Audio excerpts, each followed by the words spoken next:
মচমচ করে ভাজতে হবে। এটা আস্তে জালে দিছি। আসসালামু আলাইকুম, কেমন আছেন সবাই? আমি ভালো আলহামদুলিল্লাহ। আজকে রান্না বাড়া নিছি, এটা ঝিঙ্গা সাথে দুন্দুল দুইটা মিলাইয়া, এটা আমার ছাদ বাগানের ঝিঙ্গা দুন্দুল। আর এখানে পাট শাক নিছি, আর এখানে নিছি পাট শাক, এইটাও পাট শাক কিন্তু এটা বড়া করব, আর এটা শাক ভাজি করব। আর এইখানে পেঁয়াজ মরিচ কেটে রাখছি, আর শিং মাছ দিয়ে আমি ওই দুন্দুলটা রান্না করব। শিং মাছটা ভাজির জন্য বসাই দিছি, মশলাটা কষাই নিলাম। এটা দুন্দুলের জন্য দুন্দুল রান্না করব। আলুটা আগে দিয়ে দিলাম, একটু দুন্দুল নরম থাকে, মানে একদম তাড়াতাড়ি সিদ্ধ হয়ে যায়। মাছ ভাজাটা হয়ে গেছে, তো আলুটা একটু আগে দিলাম, আলুটা কষাই নিলাম। এখন দুন্দুলগুলি দিয়ে দিলাম। দুন্দুল না, শুধু দুন্দুল ঝিঙ্গা একসাথে। আর আজকে শুধু আমার আর নাইমের জন্য রান্না বাড়া, কারণ আমার ছেলে মেয়ে কেউ নেই বাসায়। একদম নরম হয়ে মানে কমে যাবে, এখন যতটুকু দেখা যাচ্ছে ততটুকু আর থাকবে না। দুন্দুলটা কষানোর পর একদম কমে গেছে। এখন এই তো জল দিয়ে দিলাম, খুব বেশি দিব না, কারণ এটার থেকে তো পানি উঠছেই। আর এটা খুব বেশি ঝোল ঝোল রাখলে মজা লাগে না, এটা মানে কম ঝোলে মজা লাগে। বলক চলে আসছে, এখন মাছগুলি দিয়ে দিব, শিং মাছগুলি।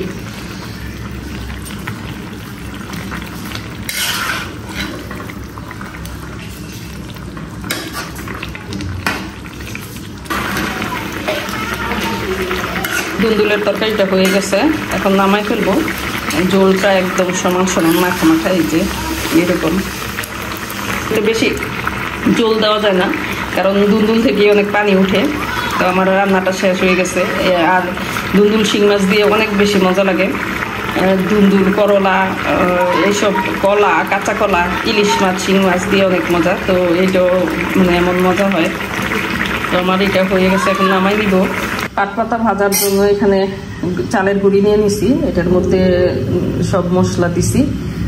আর এটাতে শাক রান্না করব।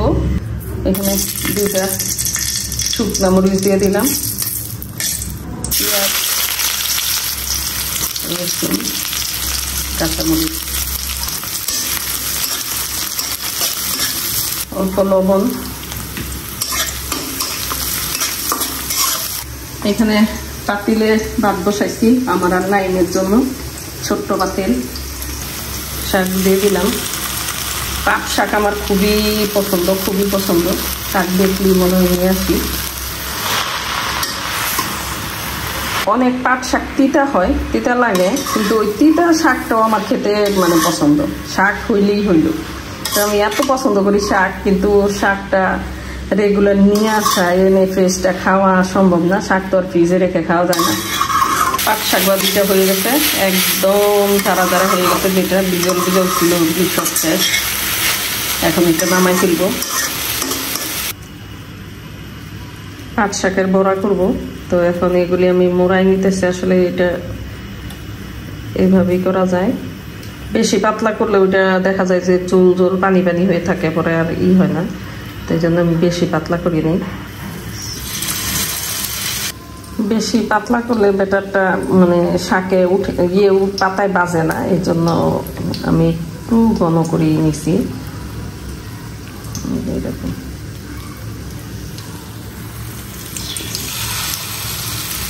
অল্পই নিলাম, কারণ যেহেতু শাক রান্না করছি, তো আমি খুব বেশি নিই নাই, অল্প নিলাম। তো এটা আগে দিয়ে দিতে, এটা একটু আস্তে জালে হইতে থাক, ভাজা ভাজা। এটা আমার কাছে এত মজা লাগে, এইটা বড়াটা। পাট শাক নিয়ে আসলে আমি এটা করি।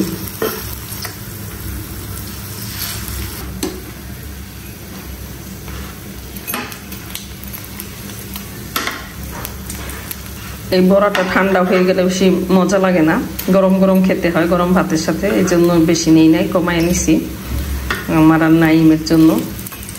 মচমচ করে ভাজতে হবে, এটা আস্তে জালে দিছি। বড়াটা হয়ে গেছে, এখন নামাই ফেলবো।